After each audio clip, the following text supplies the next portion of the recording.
It's Adam here for PC Monitors, and this is a quick review of the AOC Q24G2A/BK. This is really just designed to be a quicker, less detailed version of one of our full video reviews. And you can find a link to the full video review of this model in the description of the video. There's also a link to the full vision review, which goes into a lot more technical detail. And you can also find information about how you can support the work that we do. Be aware that liking the video, subscribing to the channel if you haven't already, they're nice ways of showing your support. As usual for a video, be aware that what you see depends on my camera, depends on the processing done by my video editing software, depends on the processing done by YouTube, and ultimately, and very importantly, depends on the screen that you're actually viewing the video on, so it doesn't accurately represent what the monitor would look like in person. What's particularly interesting about this model is it has a 23.8-inch screen and a QHD resolution, as well as a 165Hz refresh rate. So this is a very rare combination. Most modern monitors with the QHD resolution, gaming monitors, they will be 27-inch or larger. So this means you have a bit of a tighter pixel density. It gives you a little bit of extra crispness and clarity to text and suitably high resolution image content, games, that kind of thing, compared to a 27-inch QHD screen, but it's not a huge difference. We're talking about a pixel density that's roughly 13.5% higher. So it doesn't give you the same kind of experience that you get on a 4K UHD model with a 32-inch or smaller screen, but it's somewhere between that and a 27-inch QHD screen. Of course, the size of the screen, that's an important consideration. If you don't have a lot of desk space, it can be nice to have a more compact screen. And some people just prefer that kind of more compact view, have the image more in their central region of vision when they're gaming competitively, for example. That can be advantageous. A few other things to note about this monitor before moving on. It has a fully adjustable stand, so you can tilt it, you can adjust the height, you can swivel it left and right, and you can pivot it into portrait. If you're using the HDMI port of the monitor, you're limited to 144Hz maximum. With DisplayPort, you've got 165Hz maximum at the native QHD resolution. If you're using a games console, such as the PS5 or Xbox Series X, then you are limited to 120Hz max at the native resolution. That's a console limitation rather than a monitor limitation. The monitor doesn't have a 4K UHD downsampling mode, so you can't give it a 4K UHD signal. I'm on Shadow of the Tomb Raider. I'm going to talk about the contrast performance of the monitor. So this monitor has an IPS type panel. Contrast is not its main strength. I measured a little bit above 1000:1 using my test settings. So this is weaker than some IPS models, stronger than others, but it doesn't give you strong depth, strong atmosphere, especially if you're sitting in a dark room as I am now. There's also IPS glow to contend with, so there's a little bit of a hazing towards the bottom corners of the screen and the top corners depending on how you're sitting. And this lightens things up. It ebbs away at the depth and atmosphere even more in those sections of the screen. But this is a moderate level of IPS glow, really quite typical for an IPS model of this size. Nothing extreme here. It can also be brought out more strongly if you're sitting close to the screen, if you're using a higher brightness, or if your monitor has issues with backlight bleed or clouding, or significant issues with backlight bleed or clouding. And that's explored in the written review, backlight bleed and clouding on my unit. There is a bit of that, particularly towards the bottom right corner. So if you can see a bit of a hazing there, it's partly the backlight bleed and clouding, not just the IPS glow, but yes, it brings it out a bit more there. As an IPS type panel, gamma consistency is strong, so that means your detail levels are well maintained throughout the screen. You don't have the kind of gradient you have vertically on TN models, where detail levels can be very different vertical sections of the screen, or with VA models where you can have black crush centrally and potentially unintended detail peripherally. There's none of that going on, so the consistency is really nice in that respect. I've brightened the room up a bit just to point out that if you are sitting in a brighter room, then the issues with IPS glow and the less than stellar static contrast, they're less apparent. I'm not saying you wouldn't notice a difference if you are used to a monitor with much stronger contrast or you've got a side-by-side comparison going on.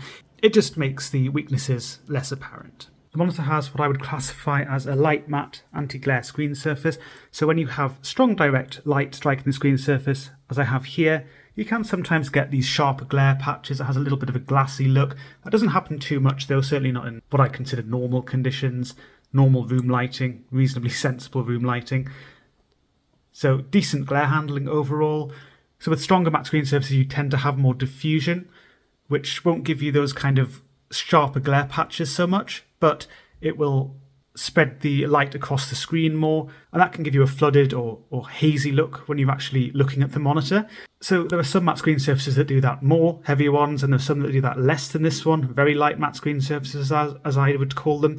So this one's really somewhere in the middle, a nice sort of middle ground, if you like. And when the monitor is switched on and I'm considering the screen surface, I can see a little bit of what I describe as a light misty graininess, not a heavy or smeary graininess. It's going to be absolutely fine for most people. And there isn't a lot of layering in front of the image, so you're not really too aware of the screen surface. It's not really obtrusive as far as matte screen surfaces go. I'm now on Battlefield 2042 and I'm going to talk about colour reproduction. When you're observing content like this, or if you're just on the desktop browsing the internet, or you're watching a movie, usually things are designed with the sRGB colour space in mind. If you're viewing things with a wider colour gamut than that, because your monitor has a wide gamut and you're using that, then things look more saturated and more vibrant, but actually oversaturated. The colour gamut of this monitor, which I'll show you on the screen now, it does extend a bit beyond sRGB in the red region, but not massively so, certainly nothing like a true wide gamut monitor would. Elsewhere sticks pretty close to sRGB, a little bit of undercoverage in the green region. What this means is that things look largely as the developers intend. You don't have obvious oversaturation. Yes, you do have a little bit of an extra red push in places, but nothing extreme. So the sky blues there, these rusty colours, the earthy browns, they look nice and neutral, and you don't have a sort of sunburnt or sun-kissed look to skin, that kind of thing. If you want to tone things down and have it so you don't have that extra extension beyond sRGB, even though it's not a huge amount of extension, there's an sRGB emulation setting on this monitor. You set colour temp to sRGB. It's very restrictive. You can't adjust the brightness. That's locked to a moderately high level. You can see more about that in the vision review. And you can't adjust the colour channels or the gamma or anything like that. It is very restrictive. It does quite tightly clamp the gamut, so I'll just show you that on the screen. It actually covers 94% sRGB now, so there is some under coverage. And you can see that the tracking's a little bit wonky. But overall, it does tone those reds down, and it just gives a somewhat more muted look, which is sort of even more as the developers intend. Just set it back to my test settings again. So when I consider the overall look on this monitor, it's what I describe as rich and natural. It also has strong consistency from the IPS type panel, which means that if you observe a shade in the center of the screen, that same shade looks roughly the same when it's observed near the edge of the screen or really anywhere on the screen. There isn't a huge variation. So overall, this is a kind of look which some people are going to really like, and if you're using this monitor for colour critical work, you just have to be aware that it really is only suitable for work within the sRGB colour space. And ideally, and I'd say this with any monitor, you would calibrate it with your own colorimeter or similar device to get the most out of it in terms of colour accuracy. But you're not going to be doing any wide gamut work on this monitor because the Adobe RGB and DCI-P3 coverage is just not very good. I'm on Battlefield 5 now, and I'm going to look at the responsiveness of the monitor. So this monitor has 165 Hz refresh rate. Compared to a 60 Hz monitor, it's pumping out up to 2.75 times as much visual information every second.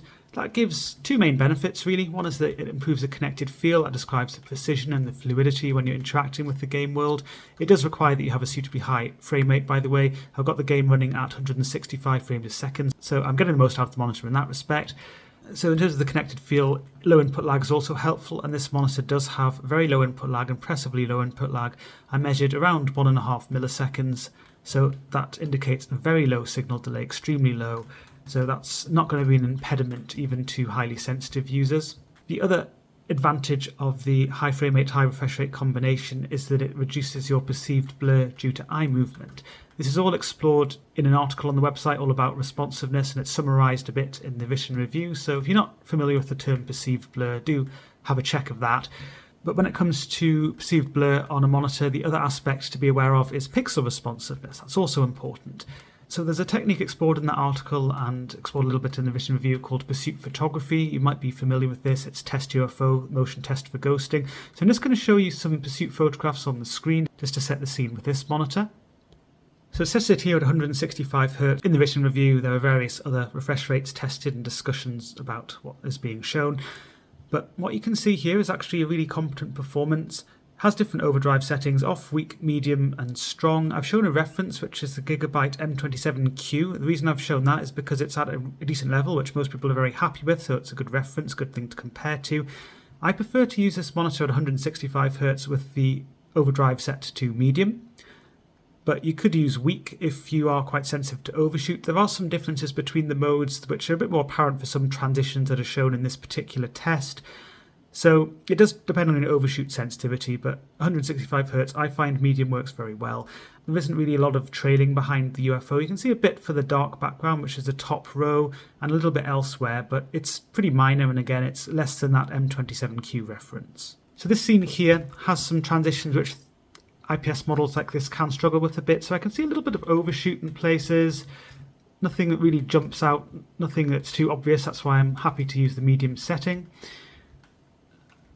And there's not really too much in the way of what I've described as powdery trailing, so weaknesses in terms of slightly slower than optimal pixel response is really just similar to what I showed with Test UFO. So it's mainly where there are brighter shades or highly saturated shades against a contrasting background, such as the lamp there and in here as well. But it's not extreme at all. Again, it's less than you'd see on the Gigabyte M27Q. Most people are happy with that model, so most people are going to be very happy with this AOC. The monitor also supports VRR, variable refresh rate, from adaptive sync. I'm using an NVIDIA RTX 3090 at the moment. I'm using NVIDIA's G-Sync compatible mode. So that allows the monitor to adjust its refresh rate to match the frame rate where possible, and it operates within a claimed range of 48 to 165 Hz, although I find it's more like 55 to 165 Hz. But it does work well. It doesn't have any particular issues with flickering or unexpected stuttering and that kind of thing. It is actually one of the models which is officially certified as NVIDIA G-Sync compatible, so that's nice to see. I did test on my AMD GPU with AMD FreeSync and a very similar experience as well. The monitor supports LFC, low frame rate compensation, so when it falls below the floor of operation, roughly 55 Hz, then it will still keep tearing and stuttering from frame and refresh rate mismatches at bay by sticking to a multiple of the frame rate with its refresh rate. The other thing to be aware of, I've got the monitor running at 60 frames a second now, 60 Hz. This doesn't apply if you are at a static refresh rate, so a fixed 165 Hz, for example. It's just that I'm using VRR, 60 frames a second translates to 60 Hz on the monitor. If I set the monitor to 60 Hz, it'll be a similar observation. So I'm using the medium overdrive setting, and I have quite a bit of overshoot now. I wouldn't say it's extreme overshoot. Some people will be actually quite happy to just stick to medium, but for me, it is a bit too strong. I can see some dirty trailing around the lamp there, for example, some bright halo trailing elsewhere, which I do find eye-catching. So I would actually use the weak setting, which I've just switched over to, which cuts down on that overshoot very nicely. It doesn't completely eliminate it. If you want to completely eliminate it, you can use the off setting.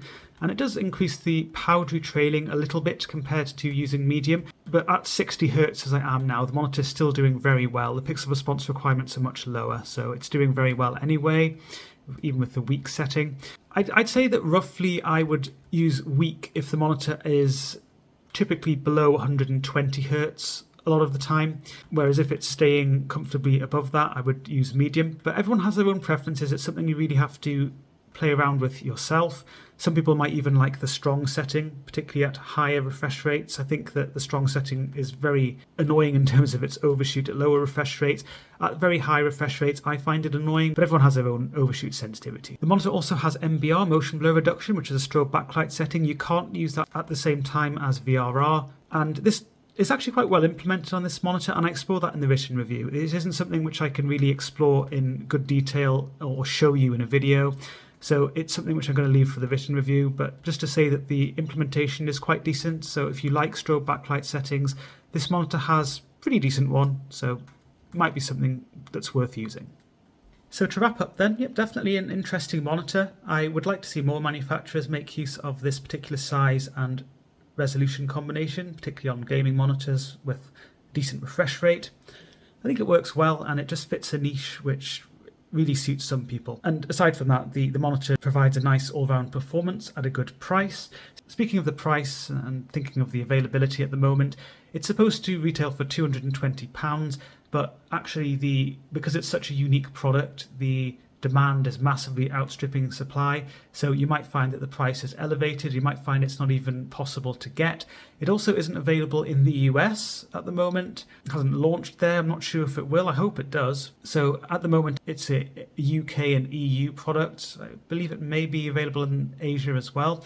Sorry if I missed your market out. I know I have viewers from all over the world here, but really it's just quite an accomplished all-round performance, decent color performance, decent responsiveness, and it really is refreshing because I haven't used a monitor with this particular size and resolution combinations since the old TN panels I used to use, like the Dell S2417DG, I think it was. And the image quality on this AOC is much better than that. The IPS panel does deliver much better colour quality and gamma consistency, that kind of thing. So it's just more pleasant to look at. And it still maintains a nice level of responsiveness, which most people are going to be very happy with indeed. So, yep, that's really all I have to say with this quick review of the AOC Q24G2A/BK. Be sure to check out the full review on pcmonitors.info or the full video review, and both of those are linked to in the description of the video, alongside information about how you can support the work that we do. Also be aware that liking the video, subscribing to the channel if you haven't already, they're nice ways of showing your support.